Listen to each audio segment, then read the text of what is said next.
Assalamualaikum warahmatullahi wabarakatuh. Saya Nadia Ulfa Amalia Fahmi dari kelas Fonetik B dengan NIM 121911133141. Di sini saya akan mempresentasikan langkah-langkah pencarian dan penentuan distribusi fonem dalam bahasa Betawi. Sebelumnya, saya akan menjelaskan definisi dari fonem itu sendiri, yaitu fonem merupakan kesatuan bunyi terkecil suatu bahasa yang berfungsi untuk membedakan makna. Cara mengetahui bahwa kesatuan bunyi terkecil tersebut berfungsi sebagai pembeda makna, yaitu dengan membandingkan bentuk-bentuk linguistik bahasa yang diteliti. Untuk langkah yang pertama, yaitu mencatat korpus data setepat mungkin dalam transkripsi fonetis. Data-data yang akan saya sediakan di slide ini nantinya merupakan data-data yang saya peroleh dari data yang sudah disediakan di aula. Lalu, untuk pencatatannya ini pun harus yakin benar dan diperoleh dari korpus data yang representatif apa adanya dan tanpa rekayasa. Lalu setelah itu selanjutnya mencatat bunyi yang ada dalam korpus data ke dalam peta bunyi. Dari tabel-tabel ini bisa kita lihat terdapat proses transkripsi fonetis korpus pada langkah pertama, yang nantinya diperoleh bunyi vokoid dan juga bunyi kontoid. Dan untuk langkah yang kedua yaitu mencari bunyi yang memiliki kesamaan fonetis, yaitu dengan memasangkan bunyi-bunyi yang dicurigai karena memiliki kesamaan fonetis. Berdasarkan perolehan dari tahap sebelumnya tadi, didapatlah pasangan bunyi yang mempunyai kesamaan fonetis. Dapat dilihat dari tabel-tabel di slide ini, terdapat pasangan-pasangan bunyi yang saya curigai memiliki kemiripan dalam hal pelafalannya.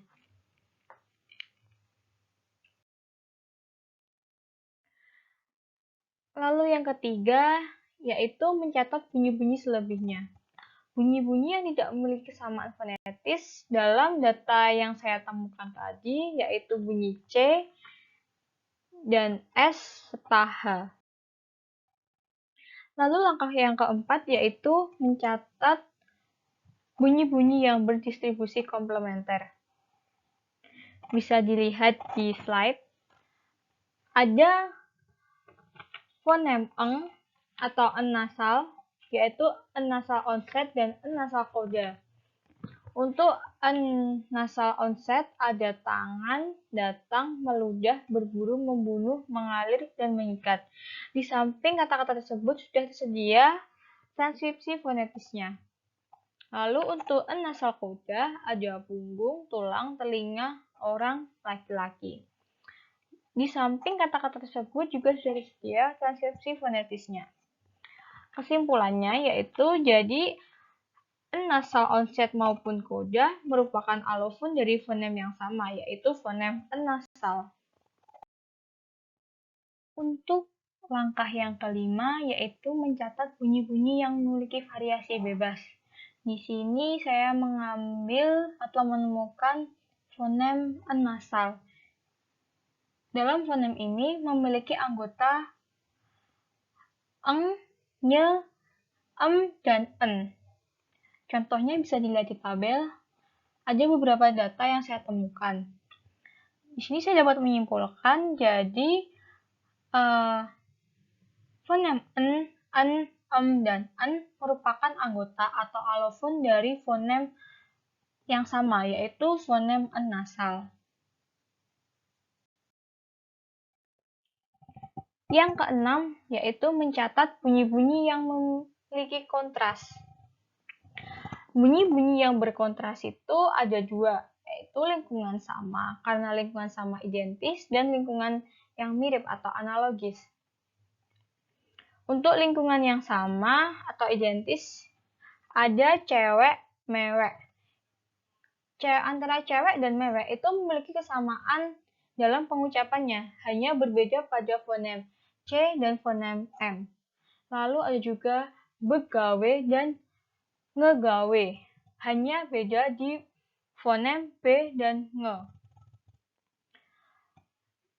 Lalu untuk lingkungan mirip atau analogisnya, yaitu ada berburu dan membunuh. Antara ngeburu dan ngebunuh, dia memiliki kemiripan. Hanya bedanya di ru dan nuh, yaitu di fonem u dan u tinggi. Jadi kesimpulannya untuk yang lingkungan sama atau identis tadi, fonem C dan M adalah alofon fonem yang berbeda, yaitu fonem C dan fonem M. Lalu untuk B dan Nge adalah alofon fonem yang berbeda, yaitu fonem B dan fonem Nge.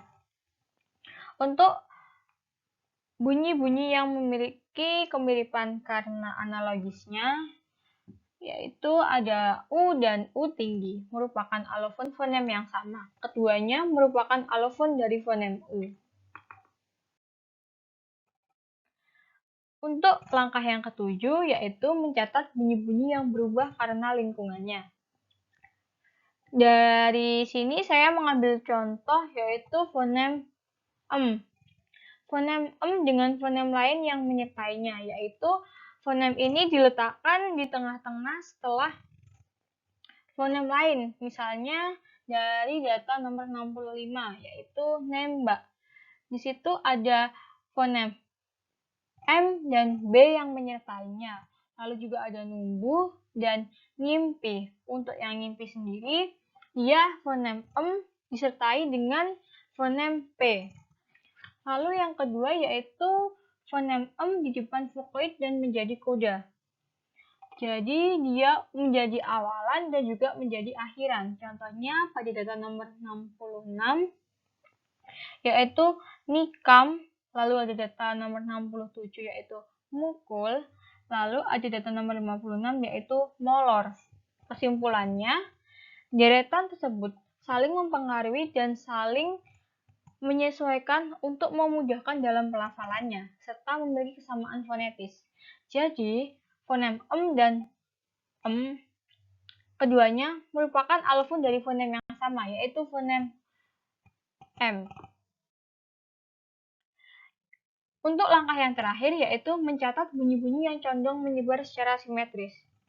Apa sih maksudnya? Bunyi-bunyi yang menyebar secara simetris tersebut merupakan bunyi-bunyi suatu fonetik yang memiliki kecenderungan yang sama dengan bunyi fonetik yang lain. Contohnya, di sini saya mengambil fonem E. Fonem E yang diletakkan di tengah dan fonem E yang diletakkan di akhir. Contohnya, pada data nomor 89 itu ada night. E di sini diletakkan di tengah. Ada tae, lalu data 21 ada eneng, data 13 ada leher. Lalu untuk yang E, yang kedua ada data nomor 26 ada ane, aye, dan kue.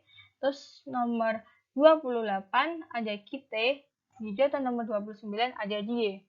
Jadi kesimpulannya, fonem E dan fonem E keduanya merupakan alofon dari fonem yang sama, yaitu fonem E.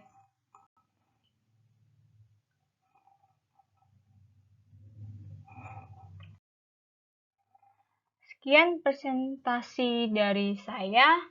Mohon maaf apabila ada kesalahan dalam pengucapan maupun pelafalan. Dari saya, sekian. Terima kasih. Wassalamualaikum warahmatullahi wabarakatuh.